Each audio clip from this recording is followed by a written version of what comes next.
السلام علیکم ورحمۃ اللہ وبرکاتہ حامدا و مسلیا وبعد. محترم سامعین، ایک چھوٹی سی حدیث سماعت فرمائیں.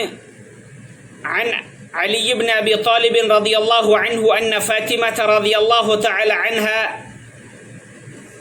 اتت النبی صلی اللہ علیہ وسلم تسأله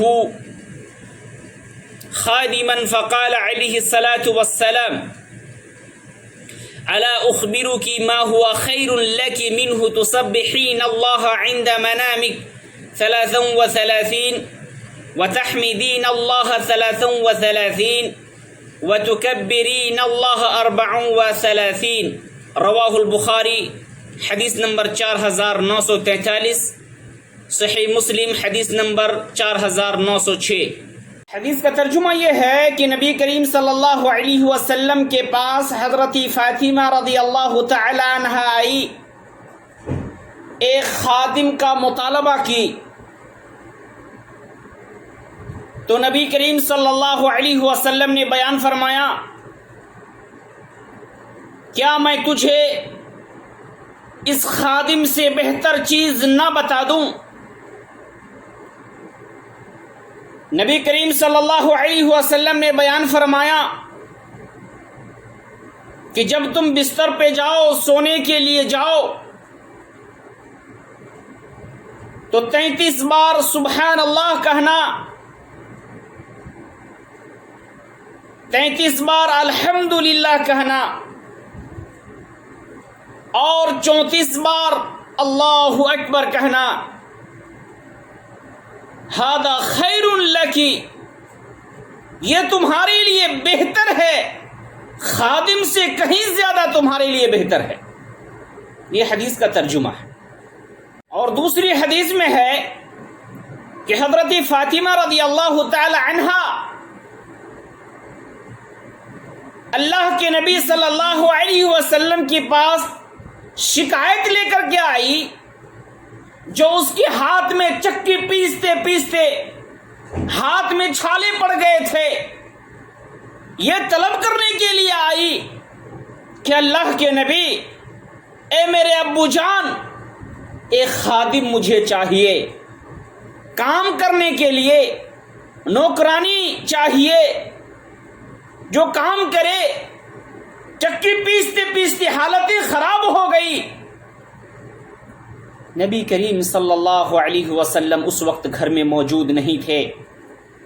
حضرت فاطمہ رضی اللہ تعالی عنہا اما عائشہ رضی اللہ تعالی عنہا کو ساری خبریں دی، ساری شکایت بتائی. نبی کریم صلی اللہ علیہ وسلم جب گھر آئے، عائشہ رضی اللہ تعالی عنہا اللہ کے نبی صلی اللہ علیہ وسلم کے سامنے وہ ساری خبریں بتائی جو حضرت فاطمہ رضی اللہ تعالی عنہا بیان کر کے گئی تھی. تو نبی کریم صلی اللہ علیہ وسلم ان کے پاس گئے. یعنی حضرت فاطمہ رضی اللہ تعالی عنہا بیان کرتی ہیں کہ اللہ کے نبی صلی اللہ علیہ وسلم میرے پاس آئے اس حال میں کہ ہم لوگ اپنے بستر پر لیٹے ہوئے تھے. جب میں اللہ کے نبی کو دیکھا تو میں ارادہ بنایا کہ میں کھڑی ہو جاؤں، تو آپ صلی اللہ علیہ وسلم نے کہا کہ اپنی جگہ پر رہو.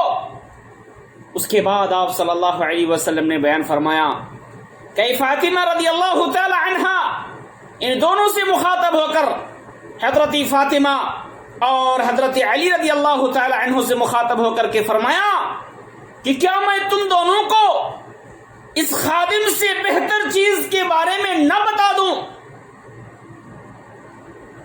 تو آپ صلی اللہ علیہ وسلم نے بیان فرمایا کہ جب تم سونے کے لیے جاؤ، بستر پر سونے کے لیے جاؤ، تو 33 بار سبحان اللہ کہنا اور 33 بار الحمدللہ کہنا اور 34 بار اللہ اکبر کہنا. یہ تمہارے لیے خادم سے کہیں زیادہ بہتر ہے.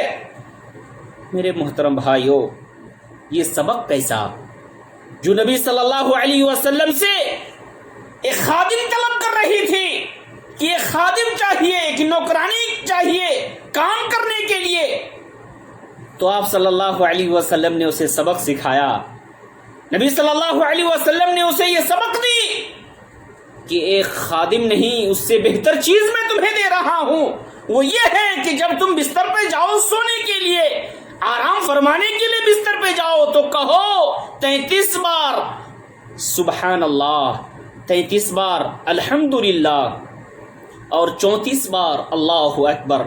گویا کہ یہ 100 مرتبہ سبحان اللہ الحمدللہ اللہ اکبر کہو بستر پر جانے کے بعد، سونے سے پہلے، یہ تمہارے لیے اس خادم سے، اس نوکرانی سے کہیں زیادہ بہتر ہے۔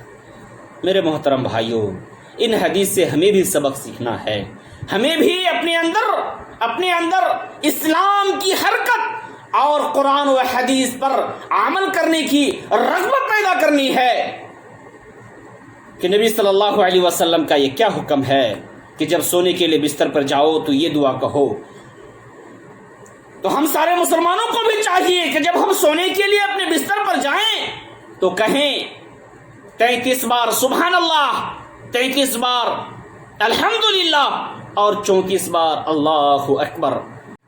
نبی صلی اللہ علیہ وسلم کے اس حکم کے بعد حضرت علی رضی اللہ تعالی عنہ بیان کرتے ہیں کہ میں نے کبھی نہیں، کسی بھی رات اس دعا کو میں نے ترک نہیں کیا۔